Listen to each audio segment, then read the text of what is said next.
മഴക്കാലം ആരംഭിക്കുന്നതിന് മുമ്പ് റോഡരികിൽ നിൽക്കുന്ന അപകടകരമായ മരങ്ങൾ മുറിച്ചു നീക്കുന്നതിന് നിർദ്ദേശം നൽകിയെങ്കിലും ദേശീയപാതയിൽ അടക്കം നിന്നിരുന്ന മരങ്ങൾ മുറിച്ചു മാറ്റാൻ വനംവകുപ്പ് തയ്യാറാകാത്തത് മൂലം മരം വീണ നിരവധിയായ വൈദ്യുത പോസ്റ്റുകളും ലൈനുകളും തകർന്നതിൽ KSEBക്കുണ്ടായ നഷ്ടം വനംവകുപ്പിൽ നിന്ന് ഈടാക്കണമെന്നാവശ്യപ്പെട്ട് DCC vice president KS Arun വൈദ്യുത വകുപ്പ് മന്ത്രിക്കും ജില്ലാ കളക്ടർക്കും പരാതി നൽകി.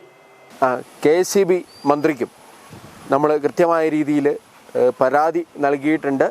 KSEBക്കുണ്ടായിരിക്കുന്ന പരിപൂർണമായ നാശനഷ്ടങ്ങളുടെ മുഴുവൻ പണവും വനം വകുപ്പിൽ നിന്ന് ഈടാക്കണമെന്നാണ് അഭിപ്രായപ്പെട്ടിരിക്കുന്നത്. അതിന് കൃത്യമായ കാരണമെന്ന് പറയുന്നത് ഇത് മുറിച്ച് മാറ്റണം, കാലവർഷക്കെടുതിക്ക് മുന്നേ ഇത് മുറിച്ച് മാറ്റണമെന്ന് KSEB കൃത്യമായി, അതുപോലെ ജില്ലാ ഭരണകൂടം കൃത്യമായി വനം വകുപ്പിന് നിർദ്ദേശം നൽകിയിട്ടുണ്ട്. പക്ഷേ യാതൊരു രീതിയിലുള്ള മുന്നോട്ടുള്ള നടപടികളും വനം വകുപ്പിൻ്റെ ഭാഗത്തു നിന്നുണ്ടായിട്ടില്ല. അതുകൊണ്ട് കൃത്യമായ രീതിയിൽ നടപടിയെടുക്കണം എന്ന് കൃത്യമായ രീതിയിൽ KSEB മിനിസ്റ്റർക്കും അതുപോലെ തന്നെ